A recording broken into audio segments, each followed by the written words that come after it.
देश कहने पे आजाद हो गया है। अरे क्या मेरा समाज आजाद है?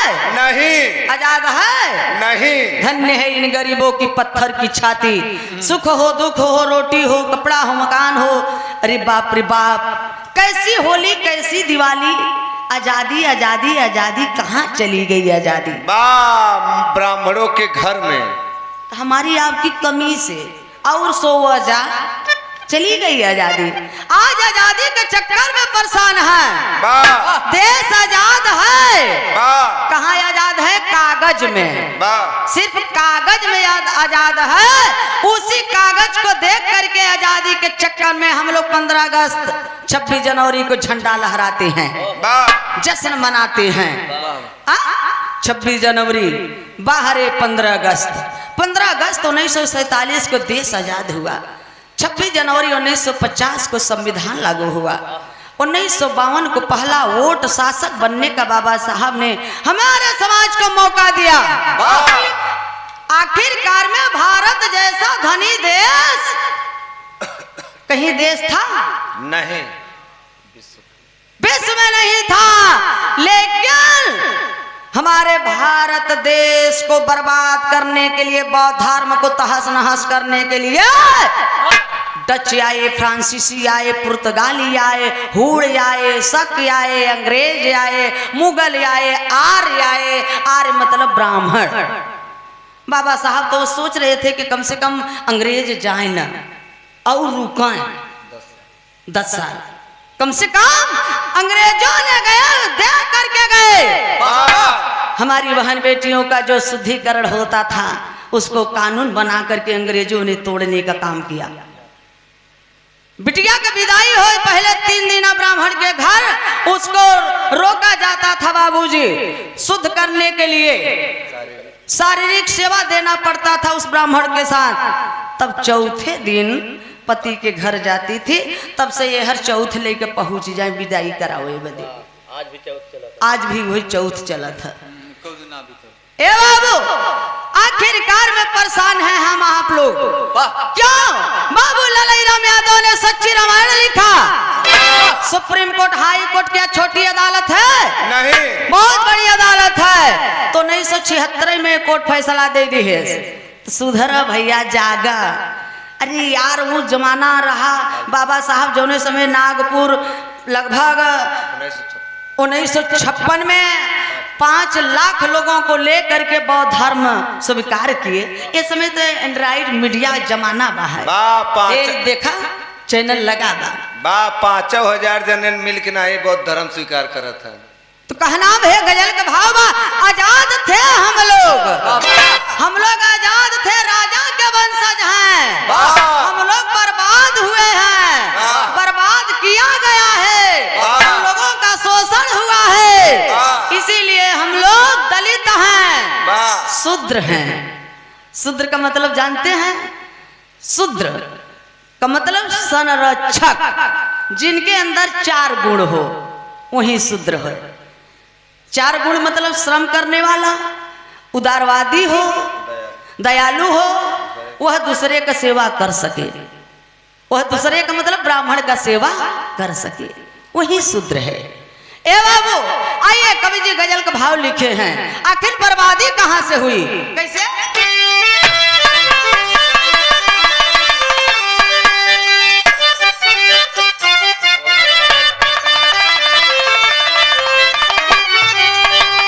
प्रेमी प्रेमिका से कहत बा, अरे दिल लेके जा रहे हो, अरे वो दिल लेके जा रहे हो, कैसे जिएंगे हम?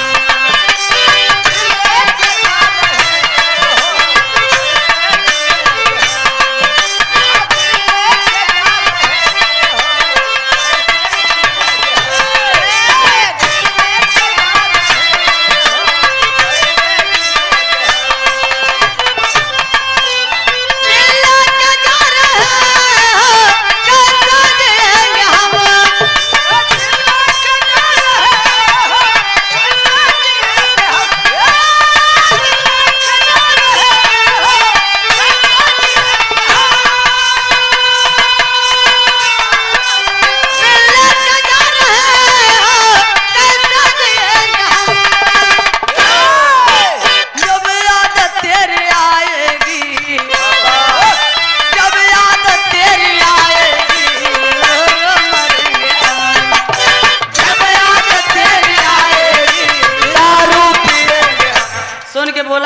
मरेंगे हम। बात मुरचावा कहा था दारू पिएंगे हम।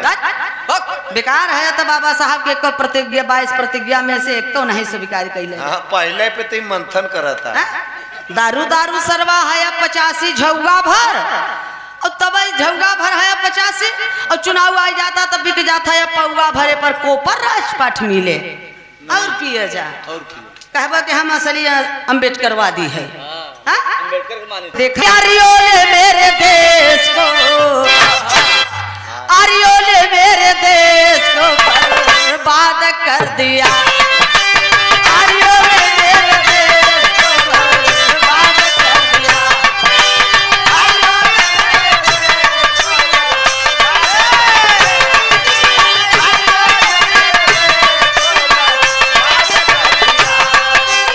आर्यों ने मेरे देश को बर्बाद कर दिया।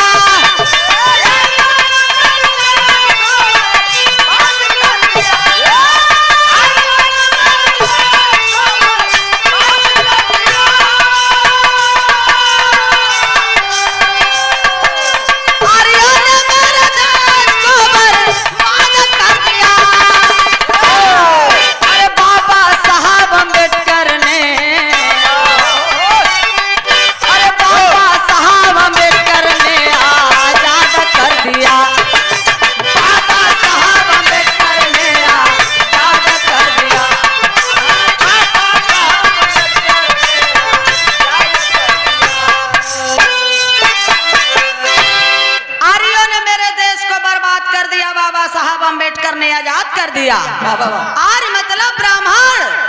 ये ब्राह्मण मनु ब्राह्मण द्वारा मनु विधान मनुस्मृति बनाया गया। पीछे से पैसा जिससे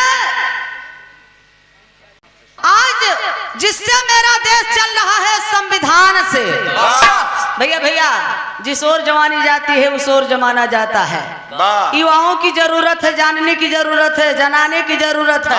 कंट्रोल करे रहा 27 में काम दे। आर्यों ने मेरे देश को बर्बाद कर दिया। बाबा साहब अम्बेडकर ने आजाद कर दिया। बाबा साहब ने संविधान लिखे। सब माने बराबर, विधान माने नियम कानून। जिससे आज देश चल रहा है उसी प्रकार संविधान के पहले मनु ब्राह्मण द्वारा मनुस्मृति बनाया गया। और मनुस्मृति का इतना कड़ा कानून था, इतना कड़ा कानून था, फिर भी हमारे आपके पूर्वज लाचार मजबूर होके चलना पड़ता था उन लोगों को।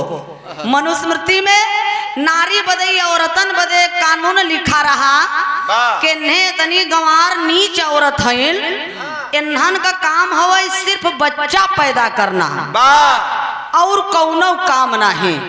चाहे जैसे अगर पति से न पैदा हो बात देवरे से, उनहू से न पैदा हो, हाथ ठौते से, इनहू से न होता, हाय ससुरे से, इनहू से न होता, ये सब पड़ोसिन से, इनहू सबसे न होता, ये सब गांव वालन से, इनहू सबसे न होता। बात हमसे मिले। ए बाबू, वो मनु ब्राह्मण कह रहा है कि नारी का काम है सिर्फ बच्चा पैदा करना। अब गीता के ग्रंथ माने थे पवित्र ग्रंथ। हम लोगों का ग्रंथ क्या है? संविधान। गीता में नारी बदे लिखा बा नारी नरक का द्वार। तब हने सारे पैदा कहाँ से भयन? बादा चित्रकूट कर रहने वाला तुलसी दुबे ने लिखा ढोल गंवार शूद्र पसनारी सकल ताड़ना के अधिकारी। यानी ढोली के जितने पिटबा उतने सुघर बाजी, और सुदरन के जितने मरबा उतने लोग ठीक से रही, और मेहरारून के जितने पिटबा उतने तेनहने लाइन पे रही। संविधान ये समय चला। हम थोड़ा कहते तुलसी ससुर कहते हैं।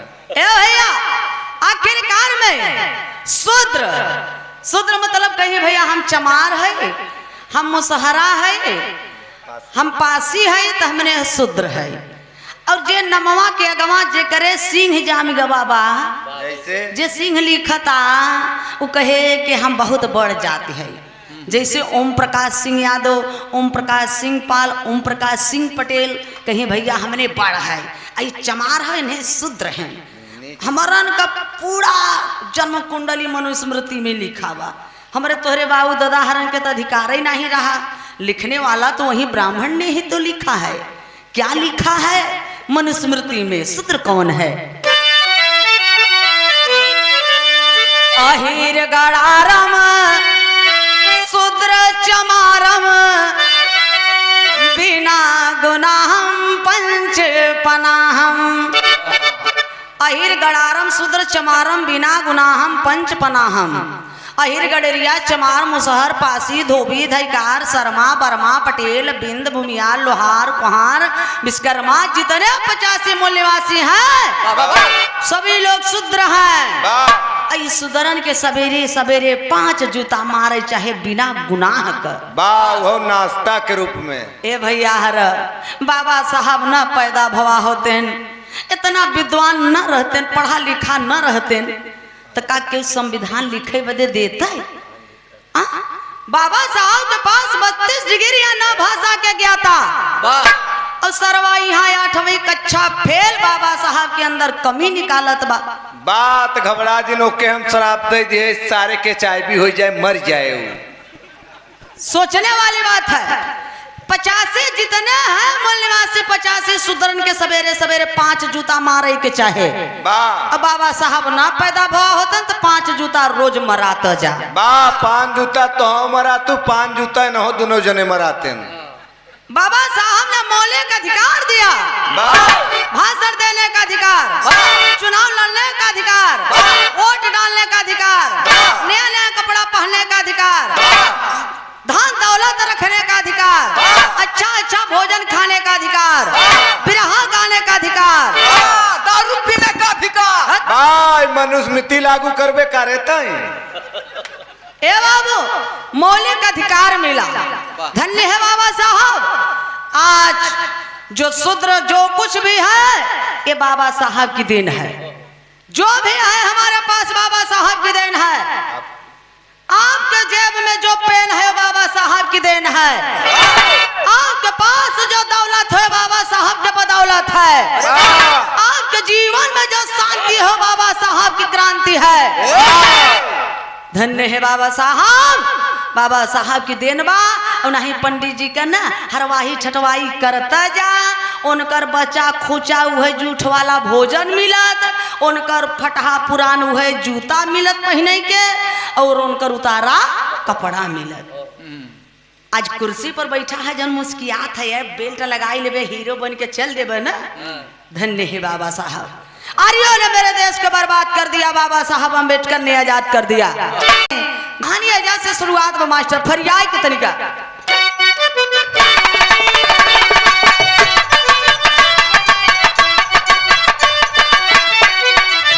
यहाँ के मूल निवासी जो आदिवासी है, आर्या ये वन देवता जो सत्यानाशी है, विष्णु बना नेता इंद्र सेना नायक है, यही विदेशी मेरे देश के नायक है। इनके समर्थन में कोई फॉरवर्ड कोई सूर हुआ, वतन पुजारी निशाचर कोई असुर हुआ, देवता इंद्र ले सेना वतन बसाया है, हमारी संस्कृति इतिहास को मिटाया है।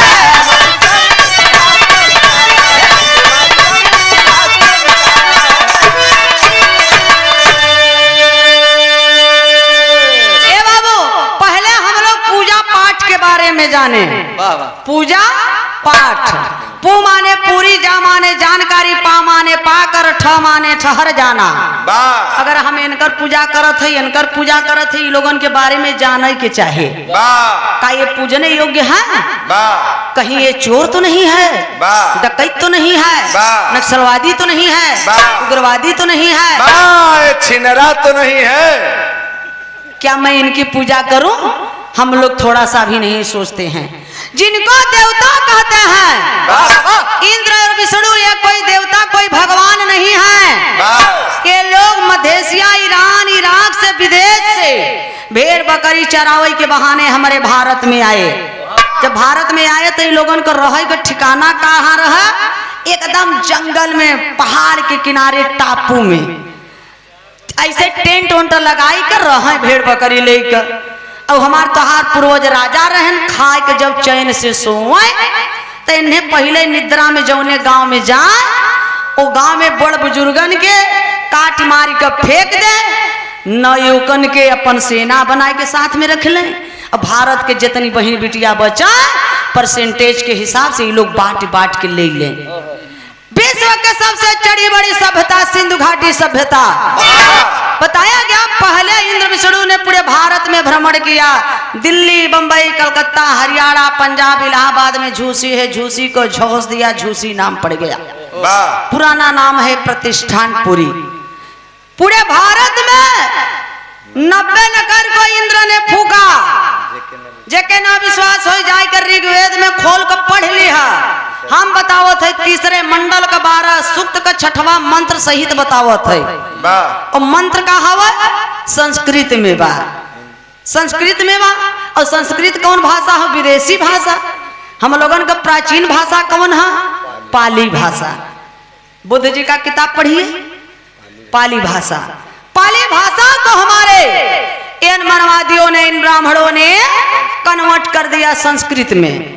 संस्कृत में व्याकरण वही भाई सत्यनारायण का कथा सुनई ही हमने गोबड़ौरा नियर फूलब, पता ही नहीं बा हमें तो है कि आशीर्वाद देते हैं कि गरियावत हैं।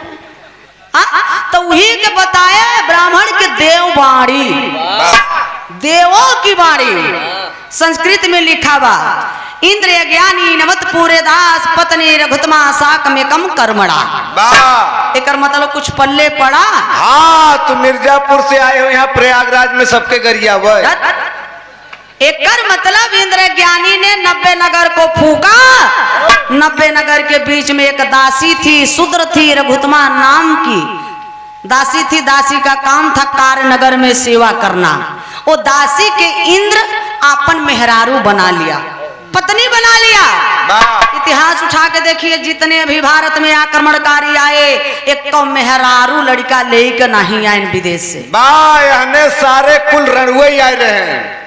इसलिए डीएनए बताता है ब्राह्मण की घर की औरतों का ब्लड हमारे आप से मिलता है, लेकिन उनके मर्दों का नहीं मिलता है।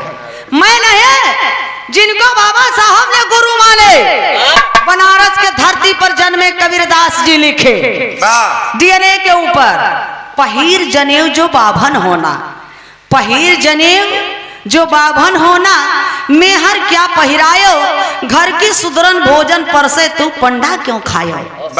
हम नहीं, कबीरदास जी कहते हैं क्या है ब्राह्मण, तूने गाय खा लिया, जनेऊ पहन लिया, अपने बहनी के संगे सो लिया, बरुगा मनाई लिया, पक्का बाभन हो गया। और घरवा जन भोजनवा परोसता वो तो शूद्र के शूद्र ही रह गए। ओके का पहनाया, कुछ बा पहचान नहीं। ए बाबू तो इतने ना, यही गए रविदास जी लिखे, निगुड़ा ब्राह्मण न होई भला, निगुड़ा ब्राह्मण न होई भला, गुरुमुख भला चमार, और देवतन से कुत्ता भला, निज उठ भूकई द्वार। जेके देवता मानत है, पथरा मानत है, मंदिरिया में जे पंडा बैठा बा तू जात है उनके दान देत है, दक्षिणा ओके कहथिन। और मंदिर के बहरे जे बैठ के मांगता ओके भिखारी कहत है। बा असली भिखारी तो मंदिरिया के अंदर बा ससुर। तो दोनों भिखारिये हैं ना, मांग तो दोनों रहे हैं। ए बाबू, इसलिए दे बहिनी, दे माई, दे काकी, दे भौजी, देव देव देव देव देवता हो गए। हम लोगों के पूर्वज राजा थे, दान दिए दान दिए दानो हो गए। तो ब्राह्मण का धन है सिर्फ भिक्षा। ए बाबू, भिखारी राजा हो गया, राजा भिखारी हो गए। हम लोग राजा के वंशज हैं, देख लीजिए। बात देखिए, सोने का मुकुट चमक रहा है, हीरा पन्ना मोती जवाहरात उसमें जड़ा है, लाइट आ रही देखिए। अच्छा, तो कवि जी भाव लिखे हैं मास्टर, कैसे?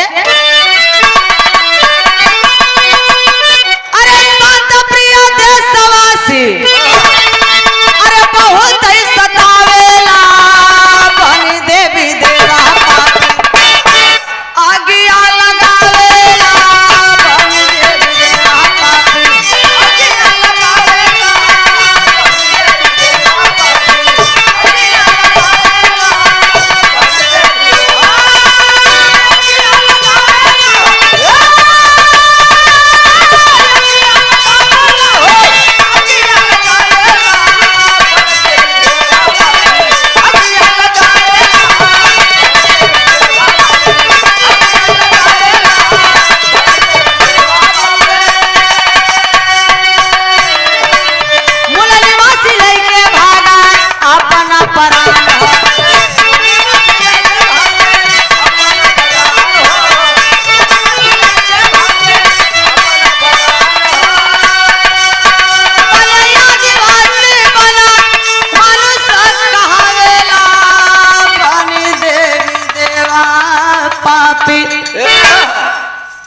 मूल निवासी। ए बाबू लड़ाई लड़ाए लड़ाकू थे, कहे जे लड़ाकू भाई जात तो था नहीं उस समय, कोई जात नहीं था, तो लड़ाकू जे रहा मूल निवासी कि राणा प्रताप की तरह घास की रोटी खा लूंगा लेकिन आएंगे इंद्र विष्णु। जैसे बाबा साहब ने प्रतिज्ञा लिया कि मैं ब्रह्मा विष्णु को कभी देवता नहीं मानूंगा। मूल निवासियों ने कहा कि राणा प्रताप की तरह घास की रोटी खा लूंगा लेकिन मैं तेरी गुलामी कबूल नहीं करूंगा, कुत्ता कमीना हरामजादा चीर फाड़ के फेंक दूंगा। तुमको देवता नहीं मानूंगा, पूजा पाठ नहीं करूंगा। ओके का बनाए मनवादी, कोल भील मुसहरा। अब वो देखा बाटत बाटन, फूट डालो राज करो, बा डिवाइड एंड रूल। अब कैसे और बाटे, अरे भय से समर्पित जवान भैले देशवासिया।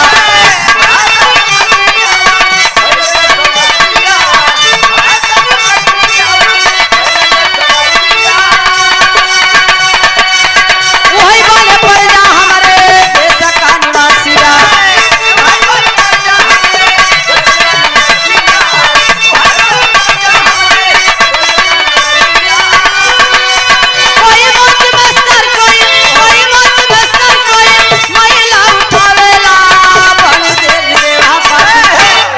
भय माने जे डराए के कहे से इंद्र विष्णु तो देवता मानव पूजा पाठ करब तो हर गुलामी कबूल करब लेकिन हमें मार के भगावा तो के प्रजा बनाए।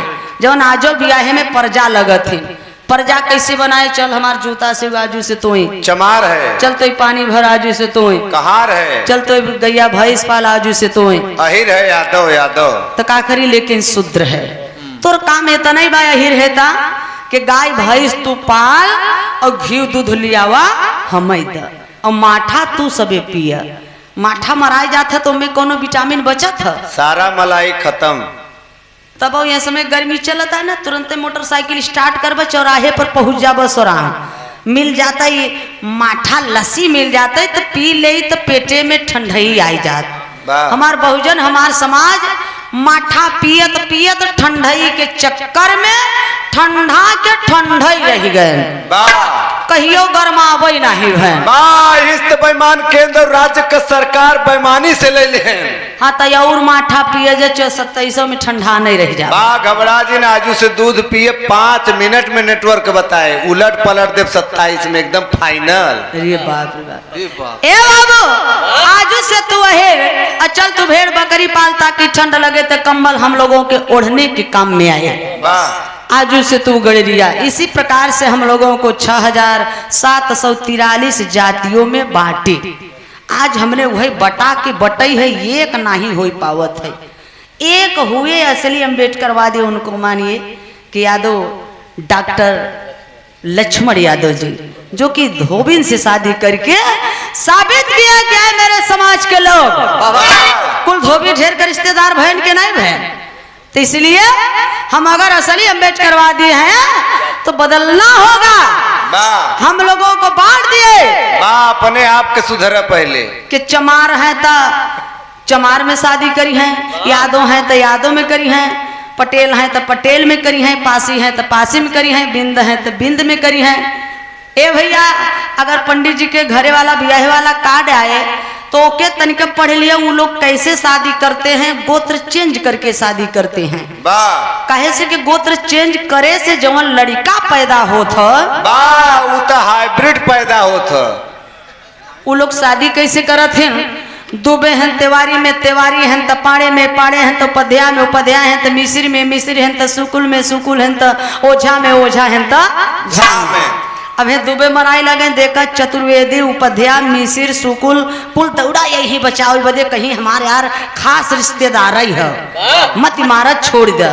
अब यही खे यादव मराई लगे और चाहे चमार मराई लगे, दूसर जात देखत रही टुकुर टुकुर ताकत रही, जब जान रही कि हमार बियादर न हवा वह मोटरसाइकिल स्टार्ट कर ही चल रही कहीं मार सारे के और मार का हमार बियादर है हमार जाति है का। इसीलिए बाबा साहब ने कहा कि जातियों पर इतना घमंड करो कि जातियां ही खत्म हो जाए। तथागत गौतम बुद्ध जी का क्या विचार था? मानो मानो एक समान। कौन ब्राह्मण, कौन चमार, कौन मुसहर? अरे यार, जाति इंसान तो इंसान, जाति तो जानवरे में होता, गाय के प्रजाति को दूसर होता, जाति भैंसी का दूसर होता, बकरी का दूसर होता। लेकिन चाहे एक पंडित जी के खड़ा कह दे, एक चाहे चमार रहे, बताओ कही दे भला के ई फलनवा जाति है, ई दूसर का जाति है। क्या जाति है? जात कुछ नहीं है, मानो मानो एक समान होना चाहिए। यही तथागत गौतम बुद्ध जी का विचार था बाबू जी, मानवता का संदेश दिए पूरे विश्व में चल करके। तो बाबू ललाई राम यादव जो खंडन किए इस रामायण के लिए लिखे हैं, क्या लिखे? टेरी का भाव।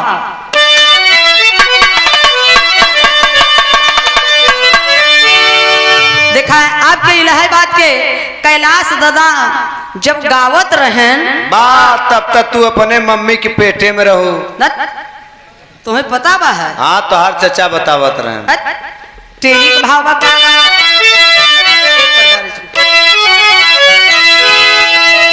हाय मोरे राम, मोरे राम,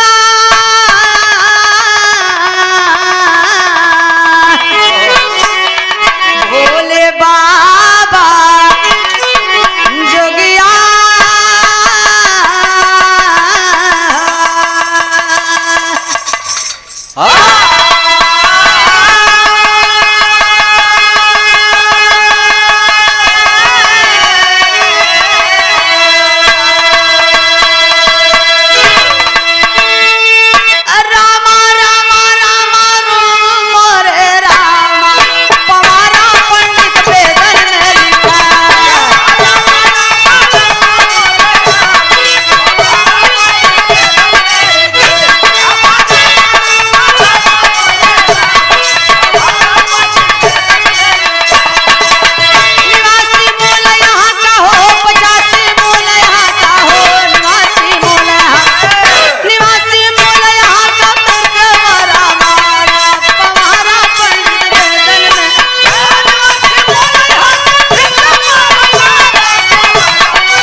पवारा पंडित वेदन में लिखें। इमे बुरा न लगे कि चाहे वो नहीं सबे लिखें वेद में।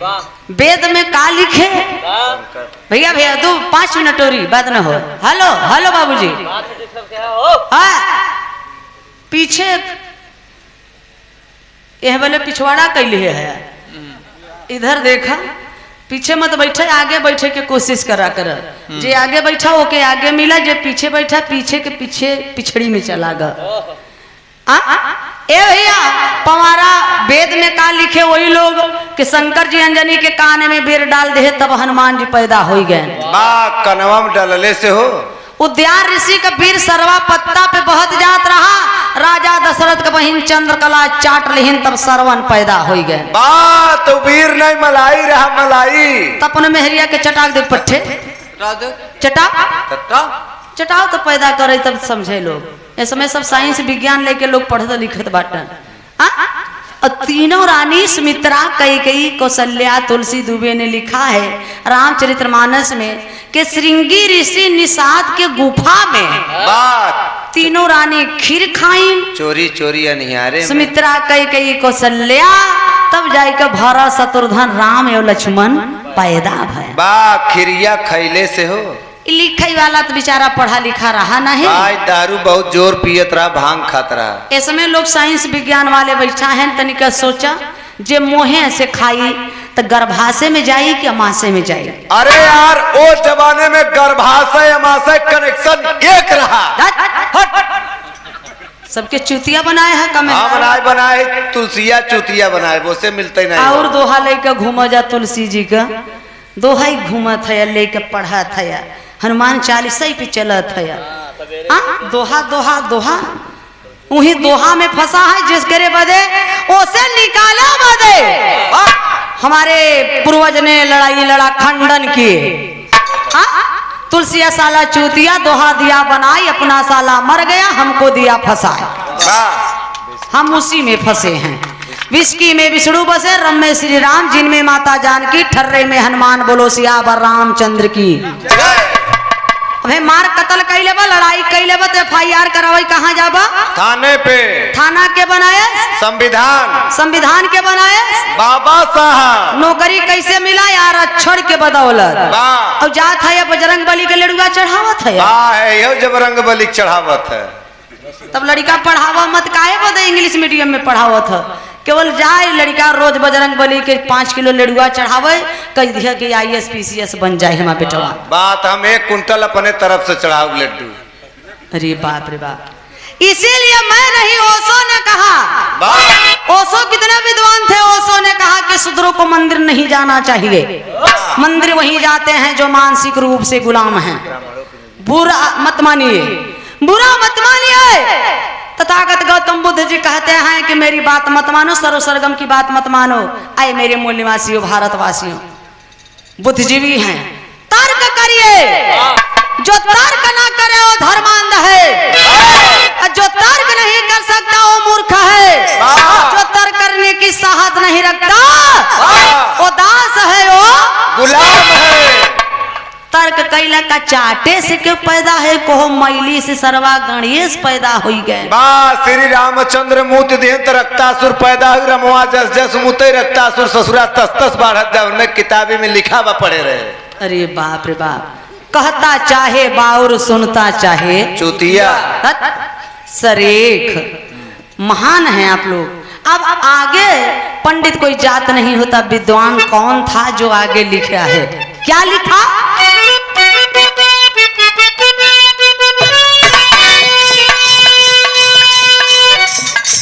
कुंडलित पंडित के लगेगा,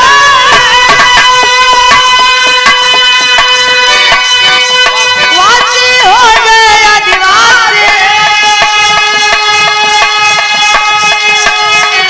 वर्ण व्यवस्था लिखी गए, कहे शूद्र मान लख 84, लोहार कोहार सीपर चमार, परजा पावन चपरासी, सीपर में सर मोची धोबी, सीपर में सर मोची धोबी, महिला धोवत 85।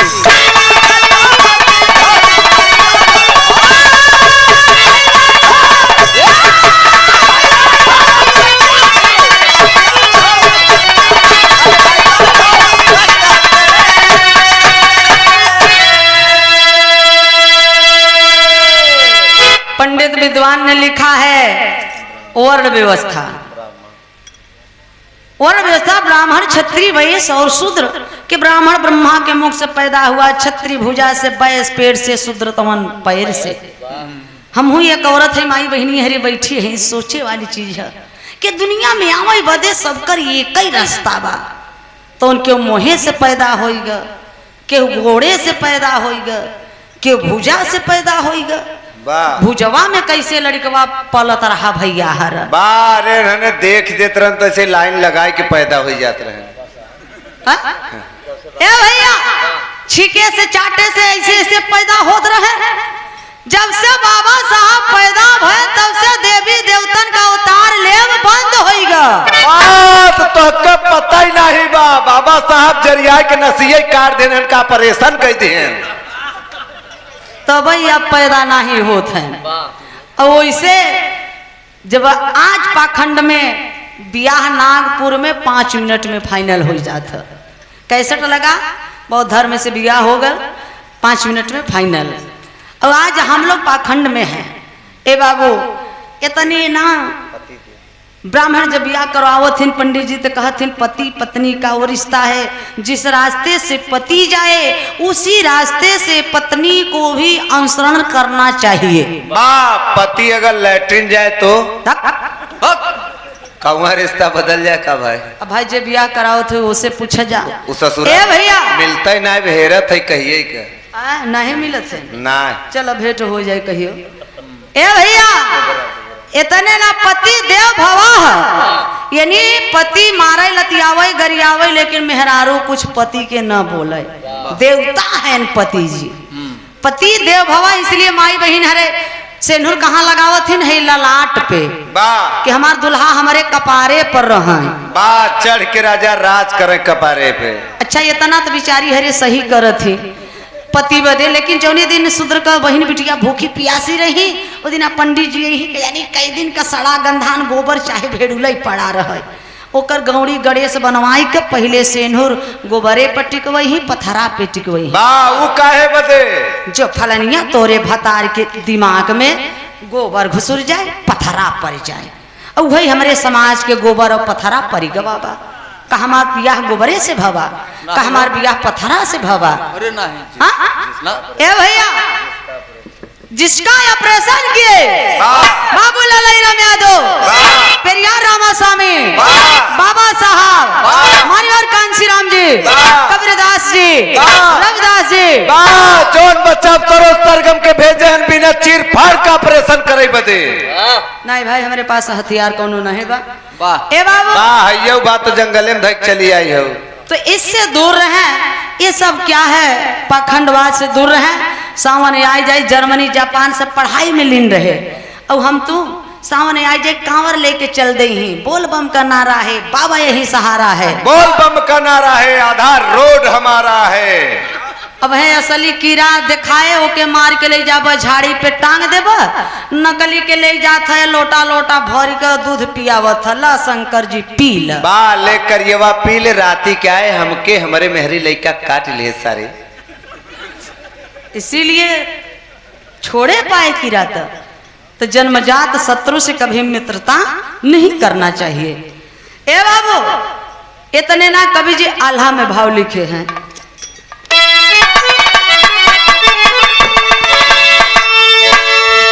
अरे हम नहीं कहब कान से रामा मोलायम बाबू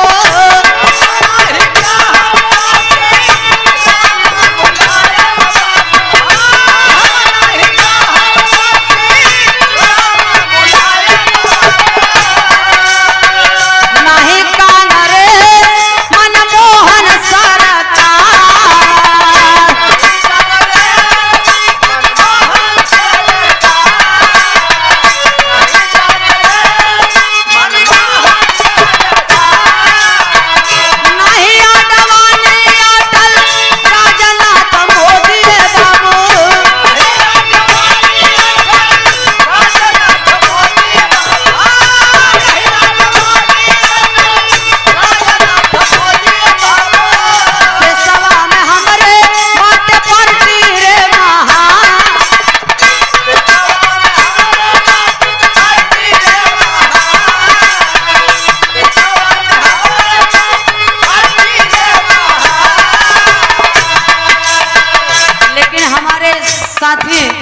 सभी लोगों से कहनाम है जाति पाति से ना कौनो हमारा दुश्मनी रे बाटे।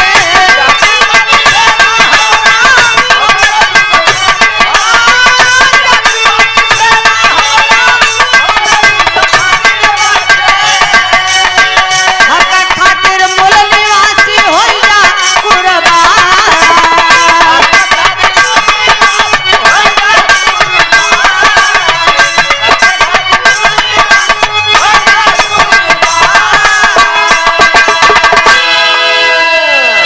हमें न जात न पात से लड़ाई नहीं लड़ना है। सबसे बड़ा अस्त्र बाबा साहब ने हम लोगों को दे दिए वोट डालने का, शासक बनने का। तो बहुत सोच विचार के वोट दीजिए, क्योंकि मानवर कांसी राम जी ने कहा कि बेटी और वोट किसी इज्जतदार को सौंपा जाता है। बिटिया के बियाह घरे करत जो ने बिटिया के बढ़िया से खियाए जियाए पियाई ले रख ले, सुरक्षा कैले। 50 दैया जब लड़का के बारे में पता करब गांव में, लड़का दारू तो नहीं पियत, तो नहीं करत, गांजा तो नहीं पियत। इतना खोज करब, वैसे खोज करके आपको वोट देना चाहिए। मानवर कांसीराम जी ने कहा ए बाबू हमें हक हिस्सा अधिकार के लिए लड़ाई लड़ना है। संविधान में बाबा साहब जो चीज लिखे हैं अगर कोई सीएम पीएम अपने कार्यकाल में अगर पूर्ण रूप से लागू कर दे, उस दिन हमारे देश का तकदीर ही नहीं तस्वीर बदल जाएगा। लेकिन कोई लागू कर रहा है, संविधान यहाँ बदलने की बात कर रहा है। पता है ना, कुल सारे चुट्टा बैठा है। ए बाबू, अब देखा कि 24 तो चला गवा, लूट घसेट के चला गए। अब 2027 में हम तो हैं, कौने भेष में कैसे लूटे गई। अब कुल जने सतर्क हो जा भैया, हर धीरे धीरे हाथ जोड़त है। यहाँ हम चुनाव लड़े नहीं आए है कि वोट मांगत है, हाथ जोड़त है। सबकी भलाई की काम है, क्योंकि समाज के लिए कुछ करो। बाबा साहब ने कहा समाज के लिए कुछ करो। ना कर सको तो लिखो, लिख ना सको तो बोलो, बोल ना सको तो सहयोग करो, सहयोग ना कर सको तो समर्थन करो, लेकिन समाज के लिए कुछ करो। निठल्ला मत घूमो। ये बेईमानन का पहचान बतावत है। कैसन बा?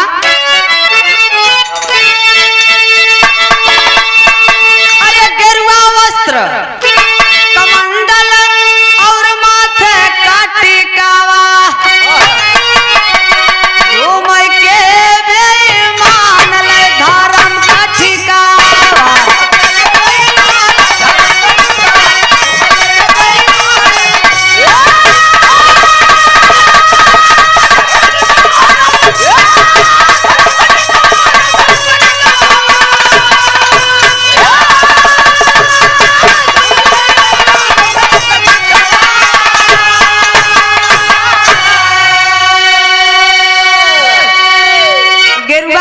कमंडल और माथे का टिकवा, घूम के बेईमान ले धर्म का ठिकवा।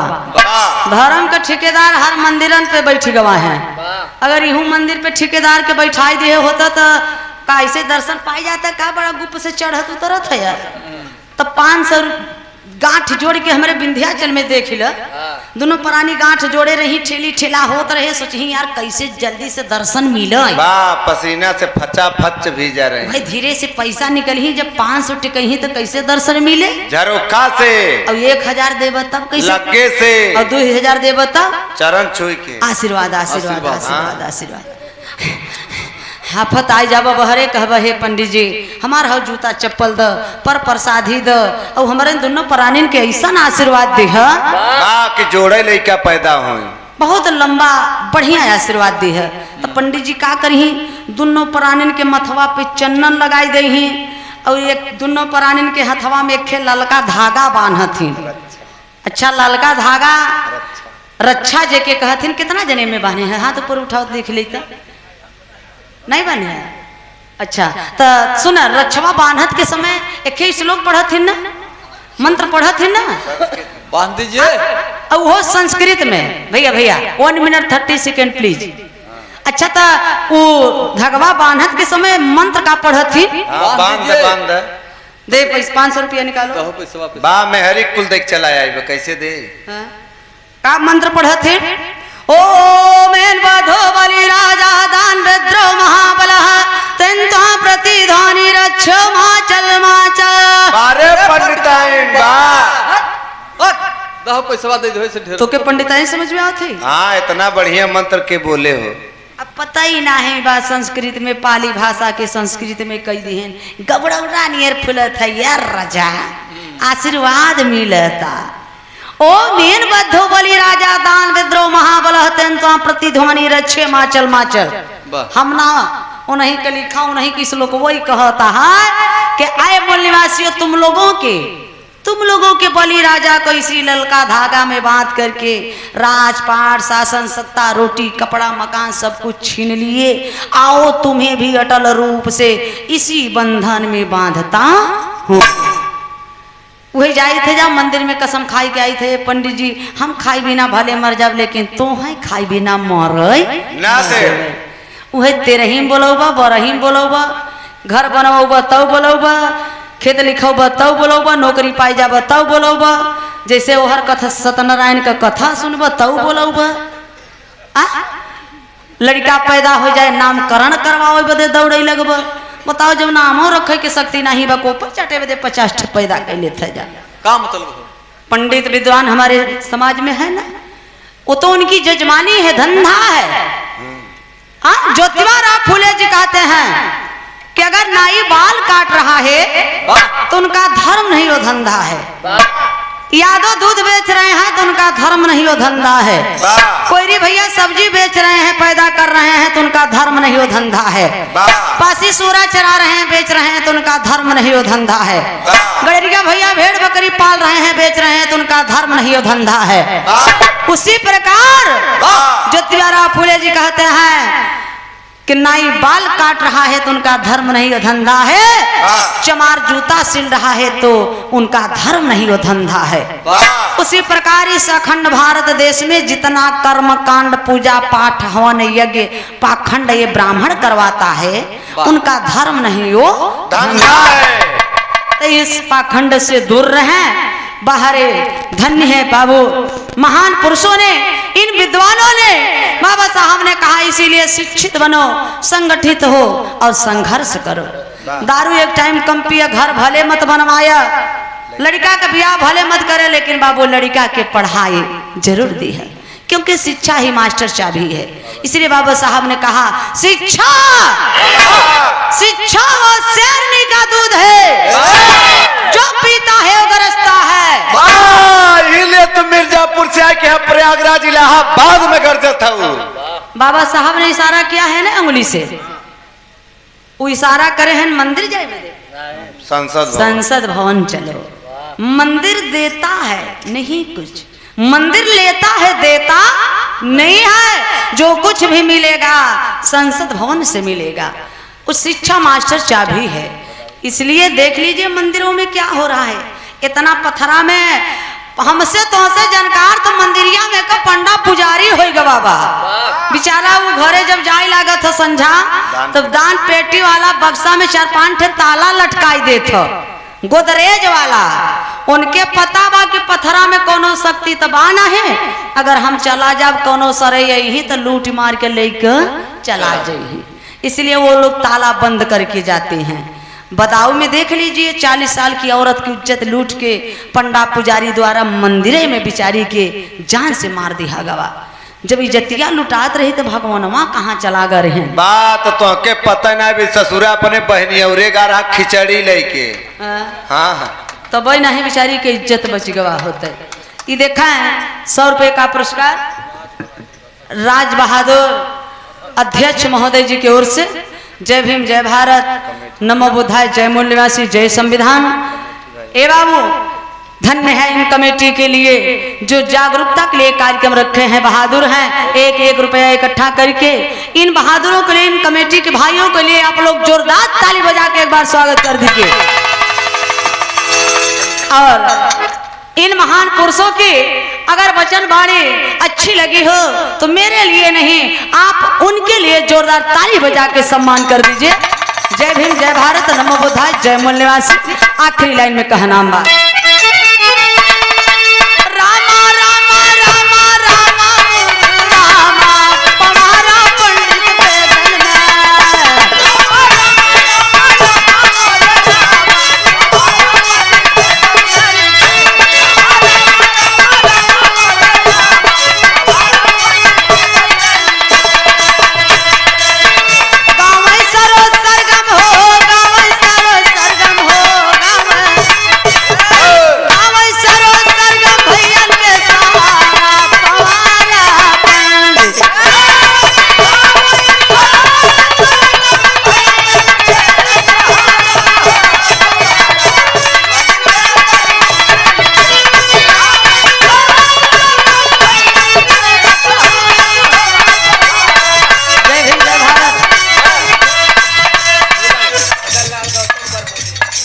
बरबौली से मदन लाल गौतम जी की तरफ से 50 रुपये का पुरस्कार बा।